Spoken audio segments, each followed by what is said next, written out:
လုပ်ငန်းခွင်နဲ့ဝင်လိုက်တာနဲ့ဤရဲ့ဤဒေတာဤဝင်းကျင်မှာရှိတဲ့ပုဂ္ဂိုလ်တ attva အားလုံးမြင်ရမမြင်ပုဂ္ဂိုလ်အပေါင်းကျွန်ုပ်နဲ့ပတ်သက်ဆက်နွယ်ရှိရကုန်သော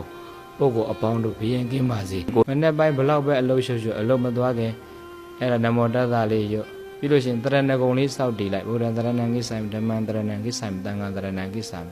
သေမဘုန်းကြီးပြင်တာစိတ်မချရတော့မသေးခင်နဲ့ကိုယ့်ကိုတရဏဂုံတင်ထားလိုက်ပြီးတာဆိုတော့အဲ့ဒါဆိုရင်ကုသိုလ်ကဖြစ်နေတာဘုရားလည်းရှိခိုးပြီးတယ်နမောတတလေးနဲ့တရဏဂုံလေးလည်းစောက်တည်ထားပြီးတယ်ဘုရားတတ်တော်ကြီးလည်းကတ်တယ်အချိန်လေးရရင်သွားရင်လာရင်နဲ့တခြင်းလေးနားထောင်မဲ့အစားအိုးဤရဲ့ဤဒေတာဤဝင်းကျင်မှာရှိတဲ့ကိုယ်လုပ်ငန်းခွင်ပဲဖြစ်ဖြစ်ကိုယ်နေရာပဲဖြစ်ဖြစ်အလုပ်သွားမယ်ဆိုရင်စိတ်ထဲအာရုံပြီးလုပ်ငန်းခွင်နဲ့ဝင်လိုက်တာနဲ့ဤရဲ့ဤဒေတာဤဝင်းကျင်မှာရှိတဲ့ပုဂ္ဂိုလ်တ attva အားလုံးမြင်ရမမြင်ပုဂ္ဂိုလ်အပေါင်းကျွန်ုပ်နဲ့ပတ်သက်ဆက်နွယ်ရှိရကုန်သောပုဂ္ဂိုလ်အပေါင်းတို့ဘယင်ကင်းပါစေကိုယ်စည်းရဲခြင်းစိတ်စည်းရဲခြင်းကင်းပါစေချမ်းသာစွာမိမိခန္ဓာဝင်ကိုရွတ်ဆောင်နိုင်ပါစေဒါလေးတွေမေတ္တာလေးနဲ့ပို့တတ်တဲ့အကျင့်လေးနဲ့ဝင်သွားရင်မေတ္တာတရားနဲ့ဝင်သွားတော့လုပ်ငန်းခွင်မှာလည်းအဆင်ပြေတယ်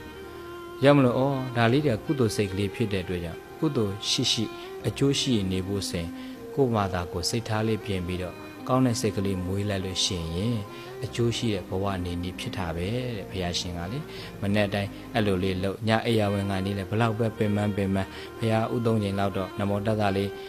ရှိခိုးဥသုံးချိန်လောက်ချတရဏဂုံလေးတင်မေတ္တာလေးကုနာတစ်ချက်နှစ်ချက်လောက်ပို့ပြီးအဲ့လိုဝင်သွားရင်လည်းပဲအိယာဝင်ကနေကုသိုလ်နဲ့ဝင်တာပဲမနေ့အိယာထညအိယာဝင်ကုသိုလ်လေးနဲ့ဖွင့်ပြီးတော့နေတဲ့အချိန်ဟာကိုယ့်အတွက်အကျိုးရှိတဲ့ဘဝနေနည်းပဲဆိုတော့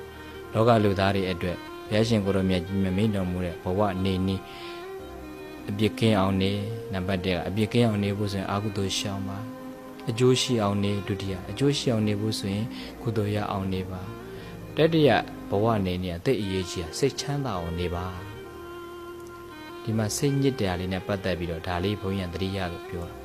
စိတ်ချမ်းသာအောင်နေပါတဲ့စိတ်ချမ်းသာအောင်နေဖို့ဆိုရင်ခုနပြောတဲ့စိတ်ကိုမချမ်းသာအောင်လုပ်တာဘာတွေကလုပ်တာတော့ဘသူကငါကိုယ်စိတ်ကိုမချမ်းသာအောင်လုပ်နေတာလဲဆိုသူများကမလုပ်ဘူးဘသူမှတော့မလုပ်ဘူးကိုယ့်ဘာသာကိုလုပ်ကိုယ်စိတ်ကိုချမ်းသာအောင်နေဖို့ဆိုရင်ကိုယ့်ဘာသာကိုပဲပြင်ရတာ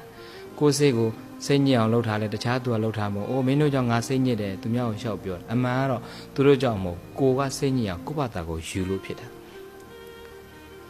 စိတ်ညစ်စရာကိုကလက်ခံလို့စိတ်ညစ်တဲ့အရာတွေကကိုယ့်ရှိရောက်လာတာကိုကလက်မခံရင်မရဘူးလက်မခံရင်ဘာမှကိုယ့်ရှိမရဘူး